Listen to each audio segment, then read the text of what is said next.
Over the past couple of days since, Macron's victory in the French election, or the French presidential election of this year, there have been a lot of people really more angry at the fact that Macron won, rather than looking at the fact of what really went on in the French general election. And these lessons are lessons that we would have to learn as well. And I'm talking about the left in general as well. Because there's one thing that the left doesn't seem to recognize about the UK, which I constantly talk about all the time. And that is, whenever there is a sample or a poll, where do you stand politically? Do you stand on the right? Do you stand on the left? Or are you a centrist? And every single time, without fail, it is 25% on the left, 25% on the right, and a massive 30 to 35% who claim they are, in that poll, centrists. Under the first past the post system, which we are in at the moment, Labour has to be a big tent party. And unfortunately, a lot of people on the left do not seem to recognise that that is the reality we are in. We have to play by the rules of a first past the post system.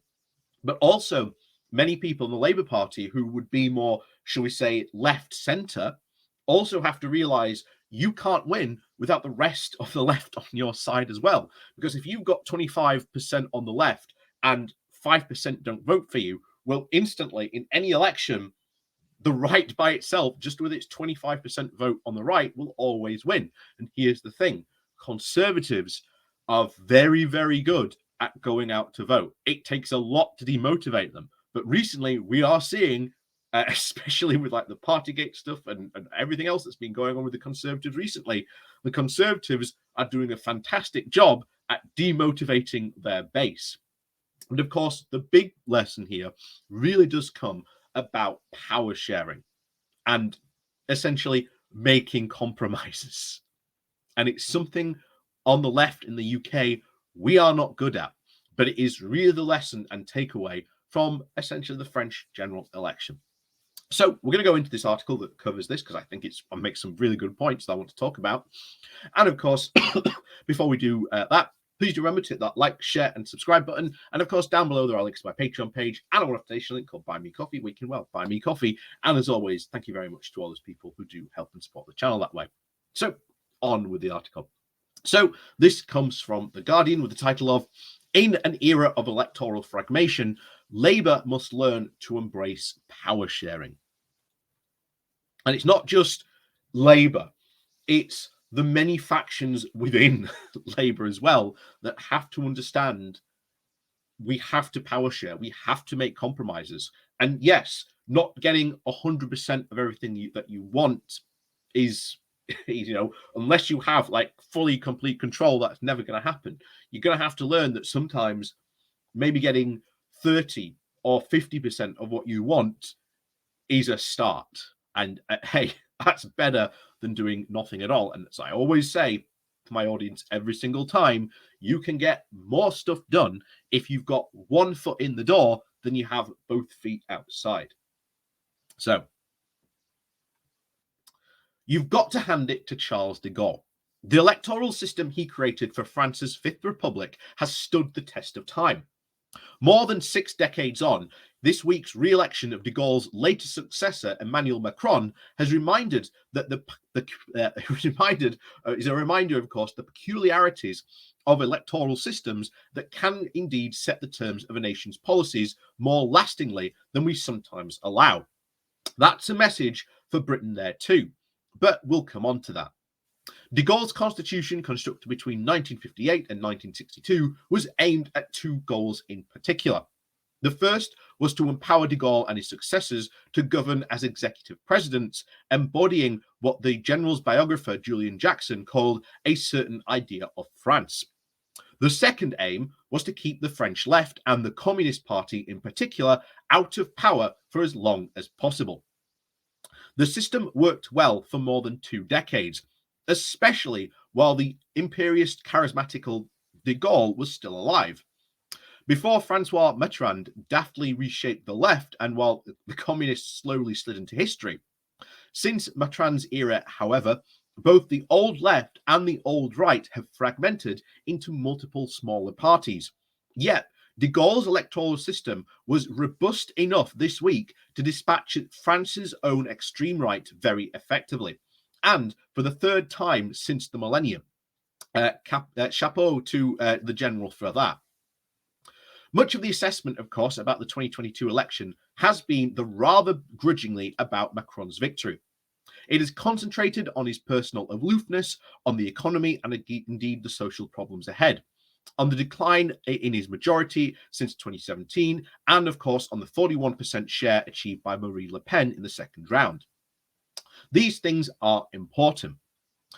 But the National Assembly elections in June will be much messier. But the judgments on the presidential contest could underplay both the role of the Gaullist constitution itself and of Macron's success in mastering it, something which has eluded his two predecessors, Nicolas Sarkozy and François Hollande. Macron's re-election shows that the de Gaulle system has still gas in the tank, and his 28% share of the vote in the first round on April 10th was an upper end of the first round of scores achieved by most recent presidential victors, although a world away from de Gaulle's own 45% in the first round of 1965. In almost any other democracy, Macron's 17-point margin victory over Marine Le Pen in that second round would have been regarded as spectacular. But the results obscure what is wrong with the system. The first two-round mandate reminds de Gaulle's of a very ambivalent legacy to French politics. His constitution gives presidents an authority that is both real because it produces a very clear winner and illusionary because most people vote for someone else or just don't vote at all. The combination of that mixed mandate and executive powers survives, and yet for now, yet in an increasingly unstable one, especially in a country with France's very vigorous tradition of street politics, the system that gives a voice to dispersed political stances characteristic of any other modern democracy, while also covering for them. Electoral fragmentation, of course, is now embedded and in the future of many of the 21st century democracies. The divide in the first round of France's presidential elections is like many of the similars amongst other European electorates. Last year's German election was a particularly notable case. Typically, it also bears the comparison between the divide of the run-up to the Northern Ireland's crucial assembly election next week. Many people are still tempted to treat politics as a battle between a larger party of the left and a large party of the right. Many facts and figures also belie this. In France, the four strongest finishers on the 10th of April captured 28%, 32%, 22%, and 7% of the vote, respectively. In Germany last year, the top four had 26, 24, 15, and 13. In Northern Ireland, where the divides are not merely just left and right, the latest poll shows the four strongest parties are Sinn Féin on 26, the Democratic Unionists on 19, Alliance on 16, and the Ulster Unionists on 13. If Northern Ireland was electing a president under the French two-round systems, this would mean there would be a second-round runoff between Michelle O'Neill of Sinn Féin and Jeffrey Donaldson of the DUP. That's never, of course, going to happen. Unfortunately for Northern Ireland, because it would fuel a wholly sectarian dynamite. But it still illustrates the inbuilt weaknesses of many electoral systems, such as France's, which translates minority support in the first round to the majoritarian mandate in the second. Northern Ireland is very deliberately does not do this. It is rooted instead in the power-sharing principles and practicalities of the 1998 Good Friday Agreement.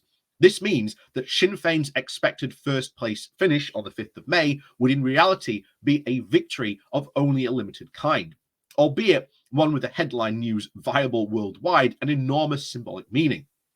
That a territory that was created 101 years ago specifically to cut itself adrift from the Irish republicanism should now elect a first minister from that same republican tradition is a milestone in anyone's language. In those circumstances, though, the chances of the DUP agreeing to nominate a deputy first minister to work alongside O'Neill as the first minister are remote. The same goes for possibilities of an early referendum on Irish unification. It is more likely that the future of those two main parties to work together, both mainly and again lose the share of the vote, since the last contest in 2017, will hasten the return of the direct rule from London. If the UK government also shreds up the Northern Ireland Protocol, as Lord Frost has urged it to do in a speech on Wednesday, power sharing will again be left high and dry. Electoral systems matter. Germany, France, the Northern Ireland illustrate the same but different ways this works. But they are not unusual. Electoral systems do not reflect politics. They also shape the way that politics is constructed. This goes for Britain too. The first past the post system routinely turns an electoral minority into a constituency victory or a parliamentary majority. And this is part of the reason why our politics look and sound the way it does, and also increasingly indefensible in the pluralistic political climate of at least the 21st century. Britain's next general election may again return another hung parliament, in which the electorate votes for change but does not get any of one given party mandate to try and govern. The replacement of the first past the post system will never be a big doorstep issue, but it would be a very transformative act for Britain, and one that a minority Labour government could deliver. This country's very damaged democracy is in need of its own form of power sharing, and it would be a huge step forward in creating a new certain idea of Britain. And I sort of agree there. Under our current system, we are very much boxed into how we vote, how that translates, and he is right. This shapes our electoral politics and how that happens. Now, of course, the current system isn't really reflective of what is the vast majority view of, well, probably the election of probably the political ideas in the UK. And I agree with everyone else. We need to reform. We do need to change the system from first past the post. But, and this is the big but, we need, while we are in that system of first past the post system, we need to play by those rules. And I agree, sometimes those rules are not fair, but it is not impossible. Remember, one of the big complaints under the first past the post system is the creation of safe seats, that these seats are never going to change. And yet, remember, at the 2019 general election, Labour lost all those safe red wall seats, some of them going from Labour for the first time in history. So it is not impossible to change a seat. You have to put the work in. You have to be able to select the right candidate to run in that area. You also have to think about national policies of what you are going to give to the people. You also have to think about, more and more increasingly, we are seeing localism really come to the forefront. I think in the next coming up Wakefield by-election, I think localism is going to be what wins it for whatever party happens to take power. But it is going to be that central issue, localism, and of course, the bigger national question as well. And until a lot of people on the left who, again, I want change just as much as anyone in our electoral system, but unfortunately, we have to play by the current system. And that means sucking it up and going, I might not like Starmer, but if I vote for Labour, there's a chance we can get some proper change coming. Or again, if you are down south, I know that Labour can't win in this seat, but the Lib Dems always come second. So me talking to my fellow Labour voters in that area to convince them to vote for the Lib Dems is probably going to be a good idea. Not only that, the other big fly in the ointment, of course, is the Green Party. The Green Party never had more than one MP in Caroline Lucas, but they normally get around 7-8%, depending. The Green Party needs to go, okay, in this area, guys, you're going to go support Labour. In this area, you're going to support the Lib Dems. But obviously, that comes down to an electoral alliance of the Green Party, the Lib Dems, and Labour sitting down saying, this is what we're going to do, and then agreeing some central core pillars like electoral reform, getting that through, and that change coming through would be fantastic. That would be a massive change and game changer here in the UK if we could change the voting system. You know, promise, I don't know, Caroline Lucas, she can be I don't know, the green minister or whatever it is, environmental secretary. Give her that position. You know, if you support that, she gets, she gets that. You know, let the, Lib Dems have the, I don't know, the deputy minister and I don't know, another position. Give them something. Talk seriously about power sharing and how this looks like, because I sort of agree with the ending comments that were made. It very, very much does look like we could be heading into a hung parliament at the next general election. I think that is very likely on the cards, unless we get the signs of an absolute Tory collapse. We are heading into a hung parliament with a very, very small Labour majority, probably backed up ultimately by the Lib Dems. That's how I think the next election is going to go. So Labour has to live with the idea and the fact of power sharing, as does most of the left. Because here's the thing, the Lib Dems are very centrist, very sort of more right centrist than sort of they even want to admit. And yeah, they are sort of lean left on some of the issues, but they are a very, very centrist party. But that means that we might have to moderate some of the, the left policies or progressive policies that we want to do. I agree, sucks. But compromise is sometimes the heart of politics. And hey, if we can get 50%, it's better than nothing. So, as always, thank you very much for watching. And of course, please do remember to hit that like, share, and subscribe button. And of course, down below, there is a link to my Patreon page and a rotation link called Buy Me Coffee, where you can buy me coffee. And as always, thank you very much for watching, and we'll see you all next time.